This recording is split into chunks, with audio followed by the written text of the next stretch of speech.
మరి ఇవాళ ఆలోచించుకోవాల్సిన విషయం ఏంటంటే తెలంగాణ రాష్ట్రం రాకముందు మనం కొట్లాడినాం. ఖచ్చితంగా రాష్ట్రం రావాలి అని మనందరం వెంటబడ్డం, కొట్లాడినాం. రాష్ట్రం వస్తే మనకు ఆడబిడ్డలకు బతుకు మంచిగా ఉంటుంది, ఇబ్బంది ఉండకుండా ఉంటుంది అనుకున్నాం. ఇక్కడ చాలా మంది బీడీ కార్మికులు ఉన్నారు, అక్క చెల్లెలు సోదరులందరూ కూడా. వాళ్ళందరం కూడా ఎట్లా కొట్లాడినాం? అంతకుముందు ఆంధ్రలో ఉన్నప్పుడు మనకు బీడీల గురించి పట్టించుకున్న పరిస్థితి లేదు, ఆంధ్రప్రదేశ్లో ఉన్నప్పుడు. కానీ తెలంగాణ వచ్చినాక బీడీ పరిశ్రమ, బీడీలకు సంబంధించినటువంటి కష్టాలు తెలుసు కాబట్టి మరి ముఖ్యమంత్రి ఆనాడు కేసీఆర్ గారు బీడీ కార్మికులందరూ కూడా పెన్షన్ ఇస్తామని మాట ఇచ్చిండ్రు. అన్నది అన్నట్టుగా ఇచ్చుకుంటూ పోయినాం.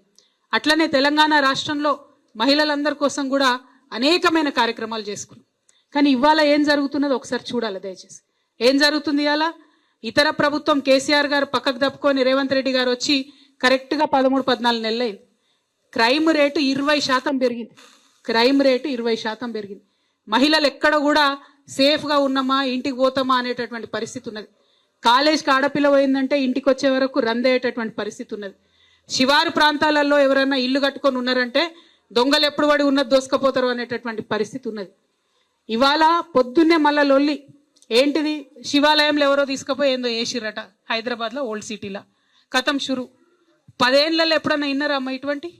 ఎవరన్నా హిందూ ముస్లిం అని కొట్టుకున్నారా కేసీఆర్ సార్ ఉన్నప్పుడు? ఒక్కటంటే ఒక్క కమ్యూనల్ వైలెన్స్ ఇన్సిడెంట్ కాకుండా 10 ఏళ్ళు మనం భద్రతగా కాపాడినాం.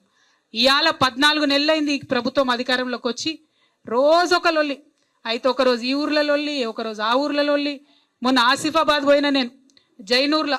అక్కడనైతే 3 నెలలు కర్ఫ్యూ పెట్టి ఇంటర్నెట్ కూడా బంద్ చేసినటువంటి పరిస్థితి అక్కడ ఉండే.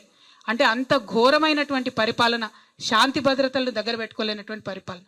ఏం కోరుకుంటామమ్మా మనం ఆడవాళ్ళం? 2 విషయాలు కోరుకుంటాం. ఒకటి, మనము మన పిల్లలు భద్రంగా ఉండాలి. 2, మనకు భవిష్యత్తు మీద ఒక భరోసా ఉండాలి. ఇంతకు మించి మనకేం పెద్ద పెద్ద కోరికలు ఉండవు. మనం భద్రంగా ఉండాలి, మన పిల్లలు భద్రంగా ఉండాలంటే రాష్ట్రాన్ని ఏలుతున్నటువంటి పెద్దవాళ్ళు ఎట్లా ఆలోచన చేయాలి? ఒక పెద్దన్నలాగా, ఒక తండ్రిలాగా ఆలోచన చేసి, మరి ఇవాళ ఆడపిల్లలు ఎటన్నా పోతున్నారంటే అక్కడ లైట్లు ఉన్నాయా లేవా, అక్కడ పోలీసు వాళ్ళు తిరుగుతున్నారా లేదా, అక్కడ సీసీ కెమెరాలు ఉన్నాయా లేవా, గివే ఆలోచన చేయాలి. కానీ అటువైపు ఆలోచన చేయడం లేదు ఈ ప్రభుత్వం. మీ అందరు తెలుసు, ఊర్లలో నేను కూడా నిజామాబాద్ ఎంపీగా, నిజామాబాద్ పార్లమెంట్ సభ్యురాలుగా ఉన్నాం.